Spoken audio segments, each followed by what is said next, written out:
What is up, you guys? My name is Giovanni and welcome back to another video. So glad of you guys to be joining me today. Today I'm going to be giving you guys the absolute bare minimum essentials of doing any LS swap into any car.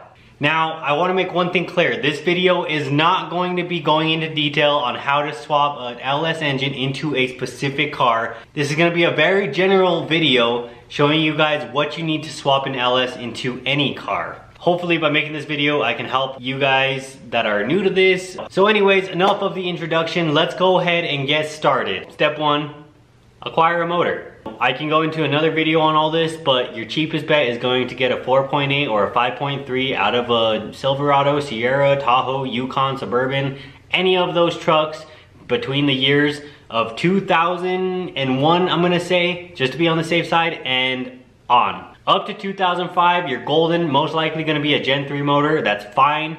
Past 2005 and on, it's gonna be probably a Gen 4 motor, and anything newer than, let's say, 2014 is gonna be an LT motor. That's all you need to look for. But just for general rule of thumb, 2001 plus is gonna get you an LS 5.3, 4.8, or 6.0. That's gonna be your cheapest bet. You can go and get a car motor, which is gonna be LS 1, 2, 3, 6, or 7, or even 9 if you want to. Doesn't matter, all the same fundamental block, or principle, I guess I should say. For the sake of saving money, we're gonna assume that we're gonna get a 4.8 or a 5.3 block. First off, to make your life easy, find one that's in a vehicle already that you can see running. Or get one that's certified from a junkyard or something where there's a warranty, there's a return period, whatever.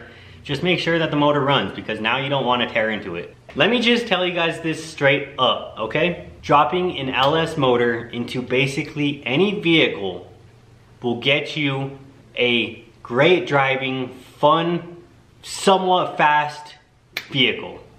If you're putting one in any vehicle that was made before 1980, and it had any motor, chances are this motor will be more fuel efficient, more powerful, and all around more reliable than whatever vehicle you're pulling it out of. Stock 4.8, 5.3 will be better than 90% of engines out there.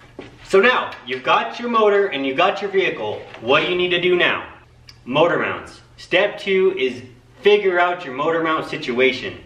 Motor mounts are gonna get your engine to sit in your vehicle properly and permanently. Without motor mounts, we're not gonna go anywhere on this build. So let me just preface this by saying this. If your vehicle was a GM vehicle that had a small block Chevy or a big block Chevy, if it had the option to have a small block Chevy, or if it had a big block Chevy, you are in luck, because this is actually gonna be pretty simple for you. The reason I say that is because the LS motor is dimensionally and in some characteristics very similar to a small block Chevy or a big block Chevy, and most likely will bolt right up to it with some very inexpensive adapters. It's 2019 as I'm making this video. Chances are any vehicle you decide to swap has probably either been thought of or has been done with an LS swap. Chances are there's something that you can buy off the shelf to put an LS motor in that vehicle.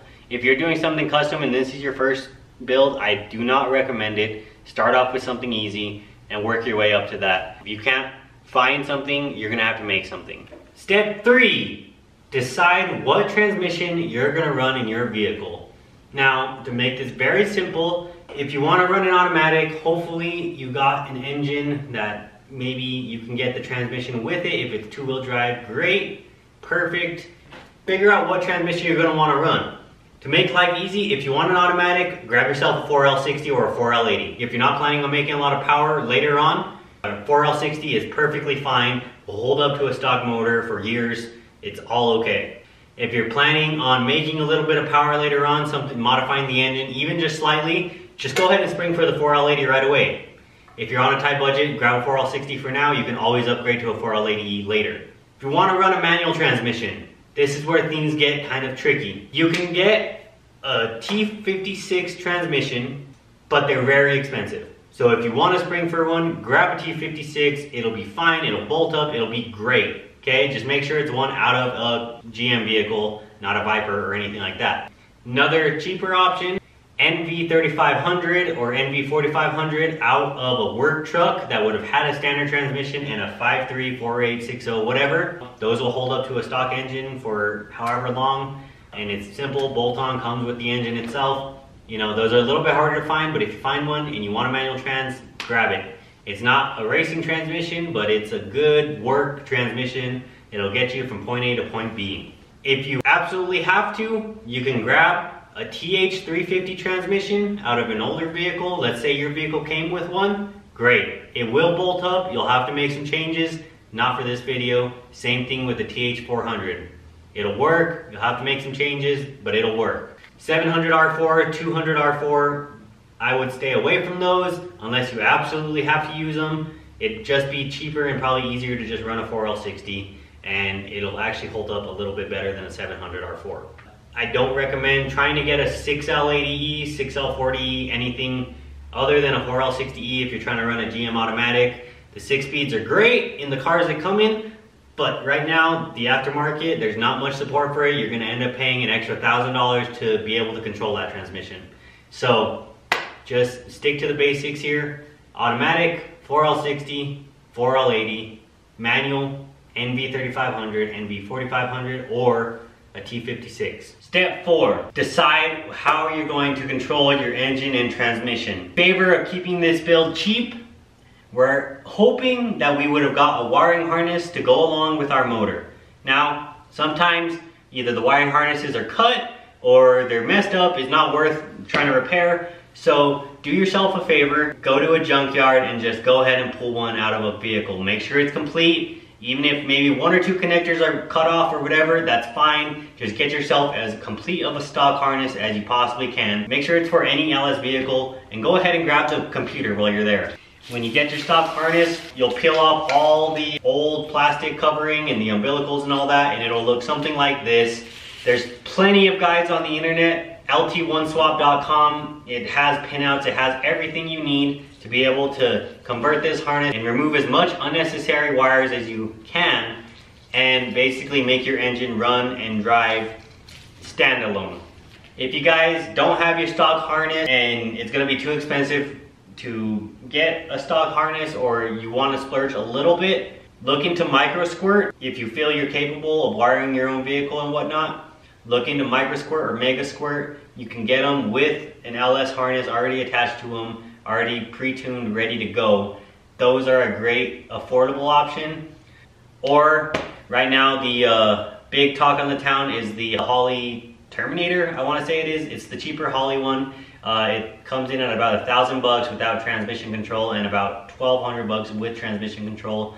But you're getting a beautiful harness, ECU, complete package, ready to go out of the box pretty much, something that you'll be able to tune and whatnot. Alright, and since we're on the topic of wiring harnesses, I thought I'd just throw this out there and talk about computers briefly. This is a stock truck ECU. It's a green and blue one. There's also a blue and red one. There's many various different types of computers. Hopefully grab the one that goes with your stock harness, but just remember, if you're gonna use a stock harness and stock computer, you're gonna have to get the computer reprogrammed. There's plenty of places that will do it. There's plenty of online places you ship your ECU to. They'll reprogram it, take off the VATs. You tell them what you're running and it'll be great. So now, hopefully you've got your engine, you've got your transmission, you've got a wiring harness, and you have some way of controlling the engine. This is where things get exciting. Next step, which is step 5, is the fuel system. You'll need an electric fuel pump, something that can flow at least 255 liters per hour. Now that could be an external fuel pump that you'll plumb inline, or it can be an internal fuel pump that sits in the gas tank.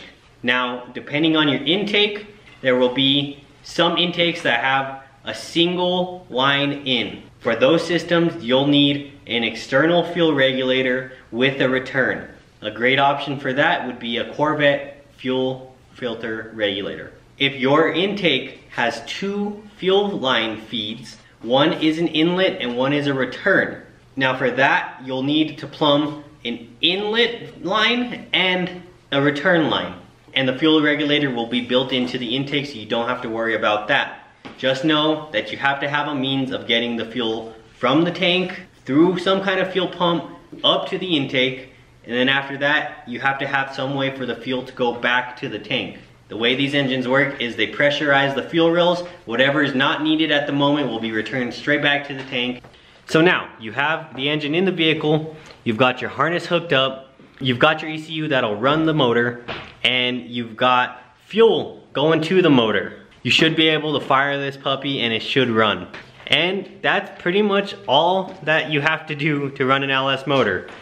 These things are not as complicated as people make them out to seem. At first the EFI seems kind of scary and whatnot, but once you get it, it's that simple. 5 things you need to run this engine. So I hope this video clears up the air for you guys. I hope this video helps you guys out a little bit, understand what's needed to get an LS swap done. Again, I will be making some very in-depth videos going through all the steps of this video. But for now, I figured I'd make this video to give you guys the basics.